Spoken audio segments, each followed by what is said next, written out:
El invitado de hoy es el doctor Víctor Iván Cuello González, director médico de Corazones Unidos, médico cardiólogo intervencionista.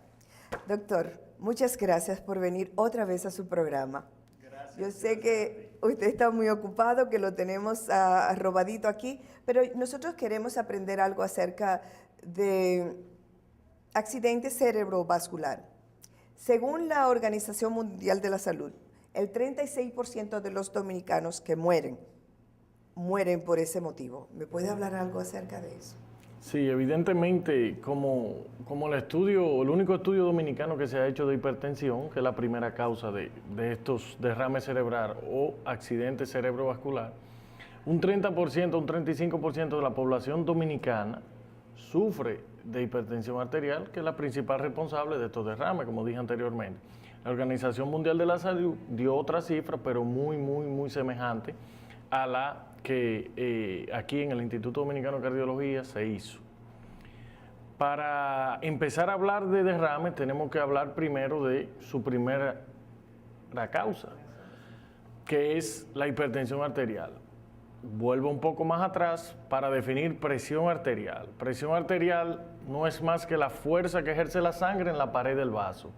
Si esa fuerza es mayor, ese vaso se va a someter a un estrés, y si ese vaso se rompe, hay una hemorragia.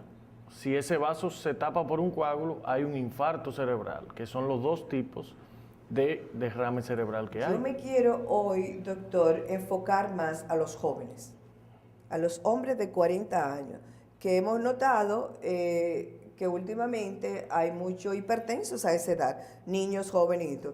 ¿Por qué ocurren jóvenes? ¿Por qué? Los viejos ya más o menos algunas veces sabemos y algunas veces tal vez lo aceptamos como es por la edad, pero jóvenes, doctor, ¿por qué? Básicamente eso es una realidad. Ahora la gente dice, pero hay muchos pacientes jóvenes que sufren de hipertensión, pero no es que antes no lo había. Simplemente es que las herramientas que nosotros tenemos para diagnosticar la hipertensión ahora en el 2010, 2013, no son las mismas que teníamos en los años 70. Es cierto. Nosotros diagnosticamos más presión, más hipertensión y diagnosticamos a más temprana edad porque tenemos mucho más mecanismos diagnósticos que antes. Antes existían igual. Le daba una muerte súbita por un derrame cerebral y la gente decía murió de un infarto. Cierto. Pero simplemente fue por otra cosa. Hablando del problema del derrame en pacientes jóvenes, si diagnosticamos presiones más tempranas y tenemos imágenes que antes no teníamos, donde podemos diagnosticar esa hemorragia cerebral o ese infarto cerebral, por eso vemos mucho más. Ahora bien, el estilo de vida actualmente, el estrés que hay actualmente es mucho más marcado que anteriormente. Antes se vivía mucho más tranquilo y eso está demostrado. Los países desarrollados tienen más incidencia de infarto a nivel cardíaco como a nivel cerebral, porque son países que viven bajo un estrés, un estilo de vida muy rápido, trabajan demasiado. Generalmente los países caribeños o subdesarrollados, la vida es mucho más relajada, la alimentación chatarra por el mismo exceso de trabajo. Todo eso influye a que esos países tengan mucho más incidencia que nosotros. Pero un joven, ahora mismo que se descubre que tiene hipertensión, ¿cuáles son los síntomas? Si hay alguien que viene donde usted, o qué usted le diría a la comunidad, ¿qué síntomas deben ellos observar para ir a un cardiólogo? El síntoma principal de la hipertensión es la cefalea, el dolor de cabeza. Tenemos otros síntomas como el mareo, el tinnitus, que es un zumbido, un pitillo al oído, en fin, disnea, falta de aire, pero lamentablemente, y la maldición de la hipertensión arterial, como yo siempre digo, la mitad de los pacientes no sienten nada. Exacto. Entonces, tenemos pacientes que cuando llegan a la consulta, porque pelearon en el trabajo y le dolió el pecho, le hacemos un ecocardiograma, que es una sonografía del corazón, y vemos que tiene una hipertrofia del ventrículo. Eso quiere decir que ese paciente tiene años sufriendo la presión sin haberse dado cuenta. Esa iba a ser una de mis preguntas, que dicen que la hipertensión es asintomática, es decir, no hay síntomas, entonces por eso es tan peligroso. Entonces, ¿qué usted le recomendaría? Y me enfoco mucho en los hombres, doctor, porque los hombres son los que menos les gusta ir al médico. ¿Y qué usted le recomendaría? ¿Qué edad debiera ir un hombre al médico a chequearse, un chequeo general? Para ir al cardiólogo, yo siempre digo y vuelvo y lo recalco en todos los programas que voy, no hay edad. Inclusive en países desarrollados, el chequeo cardiológico empieza en el útero. Ya se hacen ecos transuterinos para detectar anomalías ya en el feto. Una vez ese pacientito haya nacido, ya el equipo de cardiólogos pediatras y en el peor de los casos de cirujanos pediátricos, cardiólogos, están preparados para esa malformación que ya se diagnosticó en el útero. O sea, son muchos los factores para ir al cardiólogo. No tenemos que esperar el evento. La prevención primaria es la mejor. Entonces, la adolescencia se detectan problemas eléctricos, por ejemplo, la fibrilación auricular, que es altamente responsable de los accidentes trombóticos cerebrales, de los derrames. Es una arritmia que muchos pacientes tampoco la sienten. Y por eso algunos deportistas se y mueren. Para responderte tu pregunta en pocas palabras, no hay edad para ir al cardiólogo. No hay edad. Y mientras más temprano, mucho mejor. Es bueno saber eso, porque doctor, los hombres, generalmente los hombres, simplemente van al doctor cuando ya, por cierto, antes de ayer tuvimos aquí un hombre joven, por eso más me provocó este programa, y obeso, llegó a emergencia y nos dice, yo estaba ahí, nos dice, yo quiero que me chequeen la presión, porque yo creo que tengo la presión alta. Después que la doctora la chequeó, entonces él dice, la doctora le pregunta, ¿usted está tomando pastillas para la hipertensión? Ah, no. ¿Por qué, doctor, usted cree? Yo sé la respuesta, pero quiero escucharla. ¿Por qué usted cree que el hombre joven no le gusta tomar pastillas para controlar su presión arterial? Lo primero es la idiosincrasia del dominicano. Eso es lo primero. Lo otro es, hay muchos tabú con la potencia sexual y los medicamentos de la presión, que solamente es una familia. Esa es otra. Otra cosa es la adherencia al tratamiento y la relación médico-paciente que ese individuo tenga. Muchas veces la relación médico-paciente hace que el paciente no se tome sus medicamentos. Explíqueme un poquito más. La hipertensión o cualquier enfermedad es una corresponsabilidad del médico, pero principalmente del paciente. Y el dominicano no le gusta que nadie sepa que usted a los 40 años está yendo a un médico a cada rato porque ya lo tildan de que usted está enfermo. Exactamente. Entonces, son un sinnúmero de factores sociales que hacen inclusive que el paciente no vaya al médico. Muchas veces vienen con el primer síntoma, que es el derrame cerebral, pero tenían 3, 4, 5 años con cefaleas matutinas severas y se tomaban un acetaminofén. Se calmaban la cefalea, pero no sabían que esa cefalea era inducida por la hipertensión arterial. O sea, son un sinnúmero de cosas que tendríamos que hacer un programa para ver, para hablar, por eso quiero, hablar de exacto.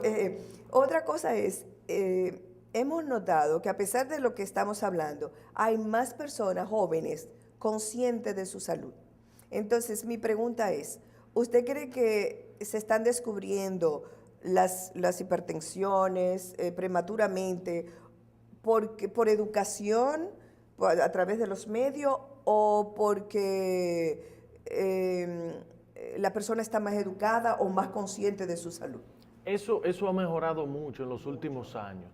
Inclusive, hay muchas cadenas de farmacias que tienen diferentes tipos de campañas para la prevención, por ejemplo, de otra enfermedad muy común y muy fatal, que es la diabetes, la hipertensión, la obesidad, el buen comer. Ya inclusive en la televisión eso se puede ver, cuando hay publicidades enfocadas básicamente hacia eso, que hace 10 años eso no existía en nuestro país. En Estados Unidos, por ejemplo, no hay, ninguna compañía de tabaco puede poner publicidad. Eso fuera algo exitoso acá. Eso quizás no ha bajado las ventas de cigarrillos en Estados Unidos, pero por lo menos ese bombardeo visual que se queda en el subconsciente con ese caballo a pesar no de que existe. exactamente, porque el hombre del caballo murió de eso mismo, cáncer en el pulmón. Pero, doctor, a pesar de eso, yo veo que ahora mismo el dominicano fuma menos que antes. Tal vez por las prohibiciones de que usted no puede fumar en ciertos lugares, El dominicano que iba a un restaurante y se fumaba en una cena 10 cigarrillos, ahora mismo se está fumando 2. Porque le molesta salir, romper el ambiente familiar o romper el ambiente amical, a salir a fumarse un cigarrillo, por igual en los aviones. Me recuerdo yo, adolescente, que viajé a Europa y me tocó en la última fila de no fumadores. Yo llegué a Baraja, España, y sinceramente la ropa interior me olía a cigarrillo. Y eso es un fumador secundario. Eso en salud pública, a la larga, va a significar un ahorro de pacientes con enfermedades broncopulmonares y asmáticas que se van a ver en 20 años. Porque yo, que fui un fumador secundario de 10 años, no va a ser lo mismo que el que vivió en la Guerra Civil de España, donde se fumaba en sitios cerrados, para poner un ejemplo. O sea, las enfermedades pulmonares van a disminuir por el solo hecho de restringir el tabaco en esos sitios cerrados, y el tabaquismo, hablando de derrame, influye mucho por la rigidez de las arterias, por la hipercoagulabilidad de la sangre que provoca el exceso de nicotina. O sea, son un sinnúmero de cosas que a la larga van a reducir los costos hospitalarios. Estamos hablando con el doctor Víctor Cuello, director médico de la Clínica Corazones Unidos. Estamos hablando de temas muy importantes y no quisiera que nos dejara, porque vamos a hablar acerca de algo que le dicen tía en ciclas en inglés. Entonces yo quiero que usted se quede para que sepa qué es eso y cómo nos está afectando a muchas personas.